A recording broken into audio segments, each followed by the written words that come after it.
Promo Tamil viewers எல்லாருக்கும் வணக்கம். இன்னைக்கு சிறகடிக்க ஆசை செய்தியில் என்ன நடந்துச்சுன்னா, ஸ்ருதி, ரோகிணி, மீனா 3 பேரும் பேசிட்டு இருக்காங்க. அப்போ ரோகிணி திரும்ப ஸ்ருதியை ஏற்றி விடுறாங்க. எப்படி ஸ்ருதி எல்லாத்தையும் அதுக்குள்ளே மறந்துட்டீங்க வந்தீங்கன்னு கேட்குறாங்க. அதுக்கு ஸ்ருதி என்ன ரோகிணி இதையே கேட்டுட்டு இருக்கீங்க, ஒருவேளை நான் வந்தது உங்களுக்கு பிடிக்கலன்னு கேட்பாங்க. ரோகிணிக்கு ஷாக் ஆகுது. ஐயோ ஸ்ருதி அப்படிலாம் ஒன்றும் இல்லை, ஆனால் முத்து பண்ணது பெரிய தப்பு, அதுக்கு அவர் உங்கள் அப்பாட்ட மன்னிப்பு கேட்டால் தான் நீங்கள் இங்கே வருவீங்கன்னு நினச்சிட்டு இருந்தேன், ஆனால் நீங்கள் அதுக்குள்ளே வந்துட்டீங்கன்னு சொல்கிறாங்க. இதை கேட்டால் மீனாக்கு செம்ம கடுப்பாகுது. என் புருஷன் என் மன்னிப்பு கேட்கணும், அப்போ ஸ்ருதி அப்பா பண்ணது தப்பு தானே, அதுக்கு அவர் என்கிட்ட மன்னிப்பு கேட்பாரான்னு கேட்பாங்க.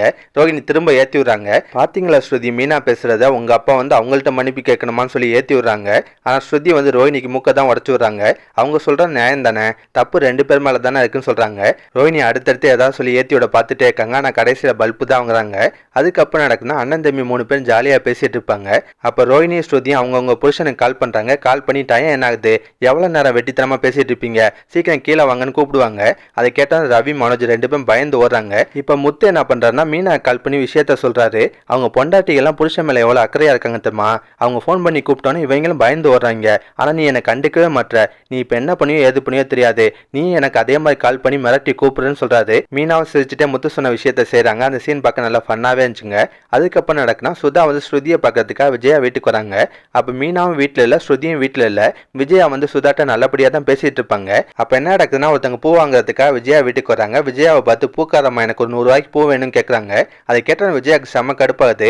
நான் ஒன்றும் பூக்காரி இல்லை, மீனா வெளியே போயிருக்கான்னு சொல்றாங்க. அதுக்கு அவங்க சரிம்மா நீ மீனாவோட மாமியார் தானே, பூ உள்ளதானே இருக்கும், எடுத்து கொடுன்னு சொல்றாங்க. விஜயா ஒரு வழி இல்லாமல் அவங்களுக்கு பூவை எடுத்து கொடுப்பாங்க. அதை பார்த்த சுதா விஜயாவை நல்லா கிண்டல் பண்ணி பேசுறாங்க. விஜயாவுக்கு செம்ம கடுப்பாகுது. ஆனால் ரோஹிணி இதெல்லாம் பார்த்து ரொம்ப சந்தோஷப்படுறாங்க. நல்லா அவமானப்படு, என்னை எப்படிலாம் திட்டின, உனக்கு இது வேணும்னு சொல்லி சந்தோஷப்பட்டு இருக்காங்க. கடைசியா சுதா என்ன பண்றாங்கன்னா, சம்மந்தி எங்க வீட்லயும் சின்னதா ஒரு ஃபங்க்ஷன் இருக்கு, எனக்கு ஒரு 200 ரூபாய்க்கு பூத்தாங்கன்னு கேட்குறாங்க. விஜயா அவங்களுக்கும் வேற வழியெல்லாம் பூ அளந்து கொடுப்பாங்க. லாஸ்டா சுதா சொல்றாங்க, பரவாயில்ல சம்பந்தி, நீங்க கூட இந்த பிசினஸை நல்லா தான் பண்றீங்க, பேசாம நீங்களும் மீனாக்கு ஹெல்ப்பா இந்த பிசினஸ்ல இறங்கிடலாம்னு சொல்லிட்டு போறாங்க. அதெல்லாம் கேட்டு விஜயாக்கு உச்சக்கட்டத்தில் கடுப்பு வருது. சுதா கிளம்பின பின்னாடி தனியா புலம்பிட்டு இருப்பாங்க. அதை பார்த்த ரோஹிணி என்னாச்சு ஆண்டி, ஏன் அப்படி புலம்புறீங்கன்னு கேட்கும்போது, நடந்த விஷயத்துல நீ பார்த்தலமா, அந்த அம்மா எப்படிலாம் பேசிட்டு போகுது, எல்லாத்துக்கும் இந்த மீனா தான் காரணம் சொல்லி புலம்புறாங்க. அதோட சீர்லயே முடிச்சிருந்தாங்க. இதுக்கப்புறம் நடக்கும்னா, விஜயா ரோஹிணிகிட்ட சொல்றாங்க, இவ பூக்கடை வச்சிருக்கனால தான் எனக்கு இவ்வளவு அவமானம், ஏதாவது பண்ணி அந்த பூக்கடையை காலி பண்ணணுமான்னு சொல்றாங்க. அப்ப ரோஹிணி விஜயாக்கு ஒரு ஐடியா கொடுப்பாங்க.